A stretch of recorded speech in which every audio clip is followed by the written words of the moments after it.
The morning mist crawled through Rabaul like the ghost of every pilot who never came home.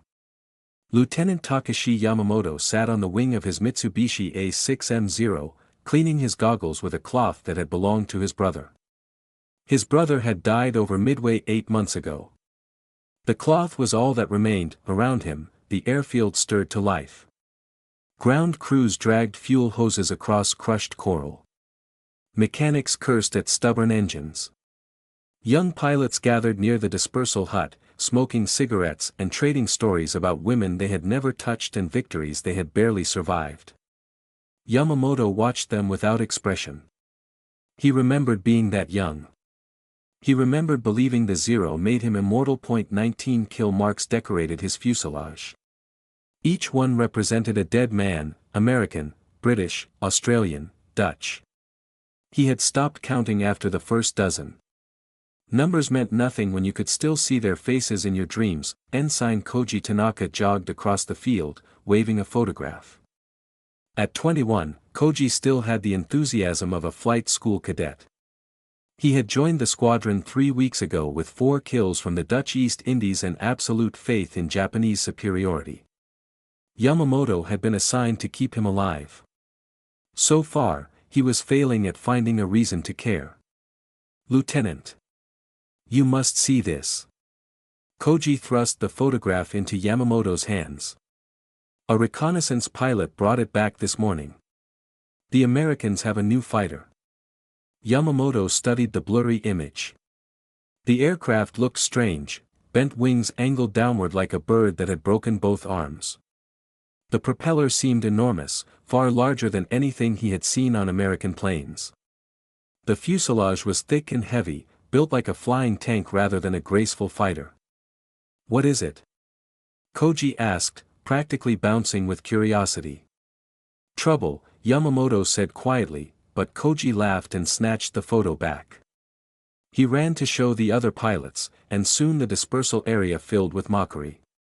Someone called it a pregnant whale. Another said the Americans had finally lost their minds. A veteran pilot from the China campaign declared that bent wings would snap off in the first hard turn. Everyone agreed, the Zero would eat this ugly machine for breakfast. Yamamoto did not join the laughter. He had heard similar confidence before Midway, before the American dive bombers turned 4 carriers into burning coffins. The Americans learned fast. They adapted. They built new weapons while Japan stretched its resources thinner with each passing month. The factory workers in California did not care about warrior spirit. They only cared about horsepower. That evening, intelligence officers briefed the squadron on the new American fighter. It was called the F-4U Corsair, built by Chance Vaught in Connecticut. The engine was a Pratt Whitney R-2800 double Wasp, 18 cylinders producing over 2,000 horsepower. The numbers sent a ripple of unease through the room. The Zero's Nakajima Sakai engine produced barely 1,100. The Corsair could reach 417 miles per hour in level flight. The Zero topped out at 331, but the briefing officer smiled and reminded them of Japanese pilot training. American pilots learned to fly in 6 months. Japanese pilots trained for 2 years or more. Skill would defeat machinery. Spirit would overcome steel. The men nodded and murmured agreement, and Yamamoto said nothing because speaking doubt aloud was the same as treason. After the briefing, he walked to the edge of the airfield where the jungle met the coral. Rabaul's volcanic peaks loomed against the stars, and somewhere in the darkness, a bird screamed like a dying man. Yamamoto lit a cigarette and thought about his wife in Osaka. He had not written to her in 3 weeks. He did not know what to say anymore. Footsteps crunched behind him. Koji appeared at his shoulder, still carrying that photograph like a trophy. "Do you think they are really that fast?" the young man asked. Yamamoto exhaled smoke into the humid air. "Speed is not everything. The Zero can outturn any fighter in the world. If we stay close and fight in the horizontal, we win." "Then why do you look worried?" The question hung between them. Yamamoto finished his cigarette and crushed it under his boot. "Because the Americans are not stupid," he said. "They will not fight the way we want them to fight. They will find another way. Koji frowned but did not argue. In the distance, the squadron's Zeros sat in their revetments like sleeping predators, their silver wings catching moonlight. Tomorrow they would fly against American bombers. Tomorrow they might meet the bent-wing fighters for the first time. Yamamoto returned to the barracks and lay on his cot without undressing. He stared at the ceiling and listened to the breathing of men who might be dead by sunset. Somewhere, an American pilot was probably doing the same thing, staring at darkness, wondering if tomorrow would be his last dawn. The war did not care about courage or training or national pride. The war only cared about who was still breathing when the guns went silent. Yamamoto closed his eyes and tried to sleep. He dreamed of bent wings falling from the sky. The radio crackled with static and the voice of a dead man. Yamamoto did not know his name, only that 30 seconds ago he had been alive, and now he was a fireball spinning toward the Solomon Sea. The first Corsair kill of the day belonged to the Americans, and the battle had barely begun. 12 Zeros had launched from Rabaul at dawn, climbing through scattered clouds toward 20,000 feet. Intelligence reported American bombers heading for Japanese shipping in the slot between Guadalcanal and New Georgia. Easy targets, the briefing officer had promised. The bomber escort would be Wildcats, slow, heavy, predictable. The Zeros would cut through them like swords through paper. Nobody mentioned the Corsairs. Yamamoto spotted them first. For dark shapes diving from 25,000 feet, moving faster than anything he had ever seen. The bent wings were unmistakable, and so was the terrible whistling sound that grew louder as they fell. Some pilots later said the Corsairs screamed like demons. Others said they sounded like death itself clearing its throat. "Break! Break!" Yamamoto shouted into his radio, but the words came too late. The lead Corsair opened fire from 800 meters, impossibly long range, and 650 caliber machine guns turned a Zero into confetti. The pilot never had time to scream. His aircraft simply disintegrated, leaving a cloud of debris and smoke where a man had existed moments before. The Corsairs slashed through the formation like wolves through sheep. They did not turn. They did not engage in dogfights. They dove, fired, and climbed away before the Zeros could respond. Their speed made mockery of everything Yamamoto knew about aerial combat. He watched Koji chase one of them, his Zero straining at maximum throttle. The young pilot fired burst after burst, but the Corsair simply accelerated and pulled away, climbing at an angle that would have stalled the Zero instantly. Koji's tracers fell short, wasted rounds arcing into empty sky. The American did not even bother to evade. He knew he was untouchable. Yamamoto tried a different approach. He spotted a Corsair completing its dive and positioned himself for a deflection shot, aiming where the enemy would be, not where he was. He squeezed the trigger and felt his 20mm cannons bark. Sparks erupted along the American's fuselage. A hit. A solid hit, but the Corsair kept flying. Yamamoto stared in disbelief. Those cannon shells should have torn the aircraft apart. He had killed dozens of enemies with lighter damage. But the Corsair's armor absorbed the impact like a boxer shrugging off a jab. The American pilot glanced back. Yamamoto could actually see his helmeted head turn, and then the Corsair climbed away, trailing thin smoke but very much alive. 3 minutes. The entire engagement lasted 3 minutes. When it was over, 3 Zeros were gone and the Corsairs had vanished into the clouds above. They did not stay to fight. They did not give the Japanese pilots a chance to use their superior maneuverability. They struck and withdrew, leaving chaos and burning wreckage in their wake. The surviving Zeros limped home in ragged formation. Yamamoto counted 7 aircraft including his own. 5 pilots would not return to Rabaul. 5 empty bunks. 5 letters to write to families who still believed their sons were invincible. Koji's Zero looked like it had flown through a hailstorm of razors. Holes peppered the fuselage from wingtip to tail. His canopy was cracked, and oil streaked across the glass like black tears. When he landed, he sat in the cockpit for a long time, hands still gripping the control stick, face pale as bone. Yamamoto walked to his wingman's aircraft and waited. Ground crew swarmed around them, counting holes, assessing damage, shaking their heads at how close Koji had come to joining the dead. Finally, the young pilot climbed out on shaking legs. "I could not catch him," Koji whispered. "I had him in my sights, but he just flew away. Like I was standing still." Yamamoto put a hand on his shoulder. There was nothing to say. The Corsair's 2,000 horsepower had made their 1,200 feel like a child's toy. The rules of air combat, rules that Japanese pilots had written in blood over China and the Pacific, no longer applied. Speed killed. And the Americans had more of it than Japan could ever hope to match. That night, Yamamoto sat alone in the dispersal hut, writing letters by candlelight. He wrote to the families of the dead pilots, using the same hollow phrases that had been written about his brother. Glorious sacrifice. Eternal honor. Heaven's warriors. The words meant nothing, but the families needed something to hold on to. Outside, the tropical rain began to fall, drumming against the corrugated roof like machine gun fire that never stopped.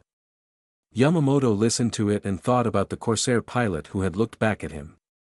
The American had not seemed afraid. He had seemed almost bored. That was the worst part. The enemy was not even impressed. The war was changing, and Japan was not changing with it. Yamamoto finished his letters, sealed them with trembling hands, and prayed that tomorrow would bring better luck. That he did not believe his own prayers anymore.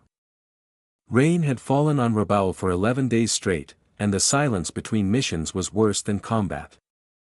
Yamamoto spent hours in the intelligence hut, reading reports from other squadrons, counting the dead with the same detachment a clerk might count inventory.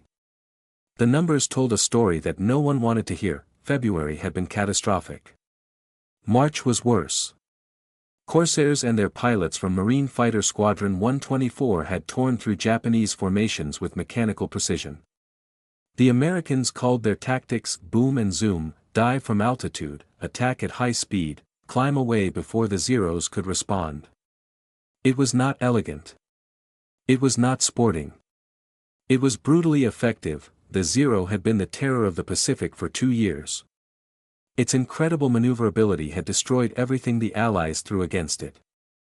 But maneuverability meant nothing against an enemy who refused to turn. The Corsair pilots had learned a simple truth: never fight a Zero on its terms. Use speed. Use altitude. Use the 2,000 horses screaming under your cowling. Let the Zero pilots chase you into exhaustion while you pick them off one by one. Japanese command refused to acknowledge the problem. Officers in Tokyo spoke of warrior spirit and superior training. They sent replacement pilots who had less than 100 hours of flight time, boys who could barely take off without crashing. They were fed into the meat grinder over the Solomons, and the Corsairs devoured them with mechanical efficiency. Yamamoto tried to teach new tactics. He gathered the surviving pilots and drew diagrams in the dirt, explaining how to fight the bent-wing devils. Never chase in a dive, the Corsair would outrun you. Never climb after an attack, you would stall while the enemy gained altitude. Work in pairs. Stay above the clouds. Attack only when you had absolute advantage. Some pilots listened. Most did not. Pride was a stronger force than fear, and Japanese pilots had been taught that courage could overcome any obstacle. They flew into battle with their ancestors watching from heaven, and they died in flames while the Americans collected another kill mark on their fuselage. 2 weeks after the first Corsair encounter, Koji found Yamamoto sitting alone behind the maintenance shed. The lieutenant was drinking sake from a canteen, staring at the jungle with empty eyes. Rain dripped from his cap, but he made no move to seek shelter. "May I sit?" Koji asked. Yamamoto gestured vaguely. The young pilot settled onto a crate and waited. Silence stretched between them, filled only by the drumming rain and the distant cough of a generator. "I almost died yesterday," Koji finally said. "A Corsair came out of the sun. I never saw him until his tracers were passing my canopy. I turned so hard I nearly blacked out, and when my vision cleared, he was gone. Just gone. Like a ghost." Yamamoto passed the canteen without speaking. Koji took a long drink and coughed. Can we win? The young pilot asked. The question hung in the wet air like smoke. I know we are supposed to believe. I know doubt is weakness. But Lieutenant, I watched 6 men die this week. Good pilots. Better than me. And the Americans just keep coming. More planes. More pilots. More of everything. Yamamoto took back the canteen and stared at the murky liquid inside. He thought about lying. A good officer would lie. A good officer would speak of duty and sacrifice and the divine wind that protected Japan. But Koji deserved better than comfortable lies. I do not know, Yamamoto said quietly. When I joined the Navy, we had the best aircraft in the Pacific. We had pilots who trained for years. We had commanders who understood warfare. Now our aircraft are outdated. Our experienced pilots are dead. Our commanders refuse to admit reality. He took another drink. The Americans build a new Corsair every hour. Every hour, Koji. Their factories never stop. When we lose a pilot, we lose years of training that cannot be replaced. When they lose a pilot, another one graduates from flight school the next day. Koji was silent for a long moment. Then why do we keep fighting? Yamamoto looked at the young man, really looked at him for the first time. Koji's face had changed in the weeks since his arrival. The eager confidence was gone, replaced by something harder and sadder. He looked like a man now. He looked like a pilot who understood that the sky was not a place of glory but a slaughterhouse where the fastest machine won. Because stopping is not an option, Yamamoto said. Because our families are depending on us. Because somewhere behind those Corsairs are American soldiers who want to burn our cities and kill our children. We fight because that is what we were born to do. He stood and placed a hand on Koji's shoulder. Tomorrow we fly again. The Americans are sending bombers against our shipping. Command expects us to stop them. We will do our best, and some of us will die, and the war will continue. That is all we can do. Koji nodded slowly. He had no more questions. The rain kept falling on Rabaul, washing away the blood but never the memory. The sky above Bougainville was filled with death. Yamamoto had never seen so many aircraft in one place, American bombers stretching to the horizon in perfect formation, escorted by swarms of Corsairs and Hellcats that circled like hungry sharks. Against this armada, Japan had sent 31 Zeros. 9 of them were from Yamamoto's squadron. He knew, with absolute certainty, that not all of them would return. April 1943 had brought desperation to both sides. The Americans were pushing north, island by island, airfield by airfield. Japan was running out of everything: fuel, ammunition, pilots, time. This mission was not about victory. It was about making the enemy pay a price, however small. For every mile they advanced, Yamamoto led his 9 Zeros through a gap in the cloud layer, climbing toward the bomber formation. The American gunners spotted them immediately, and tracers began reaching upward like glowing fingers. A Zero on his left wing took a direct hit and fell away, burning. 8 remaining, the Corsairs came down like blue meteors. Yamamoto screamed a warning into his radio and broke hard right, feeling the G-forces crush him against his seat. A burst of 50 caliber rounds passed through the space he had occupied a second before. He pulled up, rolled, and found himself face to face with an American fighter. For one frozen instant, he saw the pilot clearly, a young man with a white scarf, goggles pushed up on his forehead, mouth open in surprise. Then both aircraft flashed past each other, close enough to touch, and the moment was gone. Yamamoto used every trick he had learned in 5 years of combat. He turned inside a Corsair that was diving too fast to follow, put a burst into its engine cowling, and watched it trail black smoke toward the sea. His first confirmed kill against the Bentwing Devils.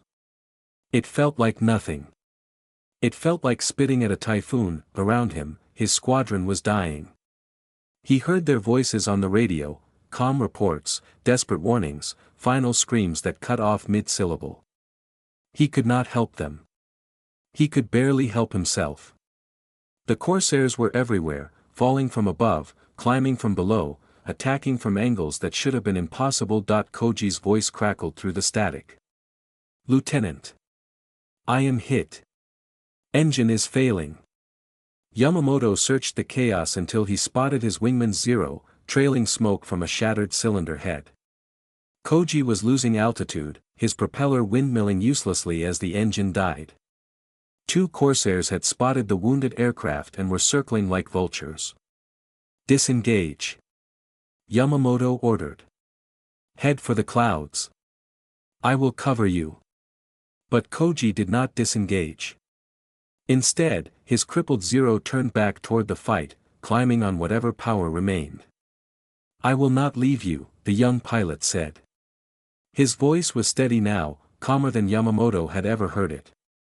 We fight together, Lieutenant. Like you taught me. There was no time to argue.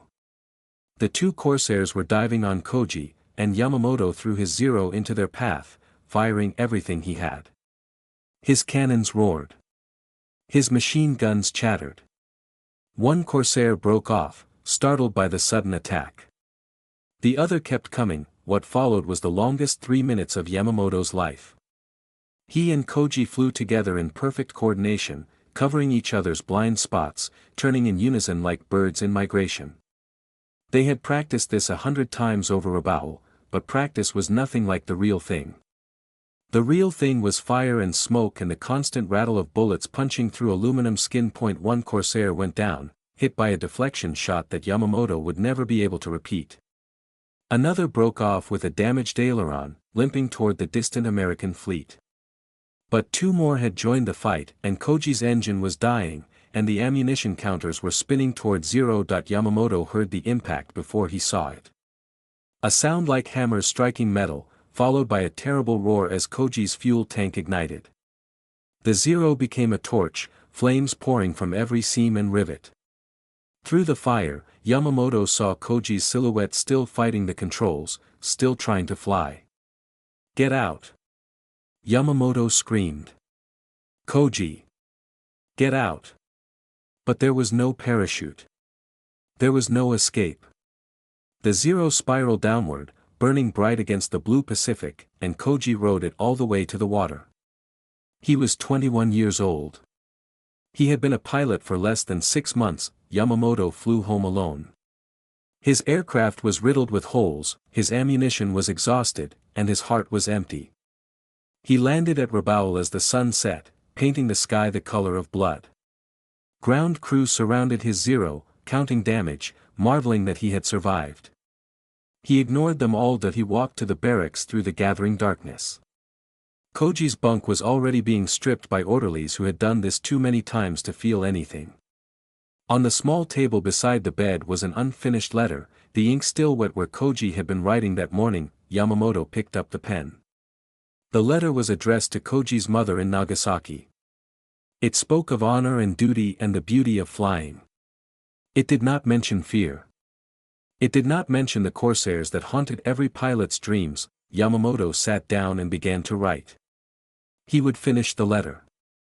He would tell a mother that her son died bravely, because that was all he could give her. He would not mention that bravery meant nothing against 2,000 horsepower.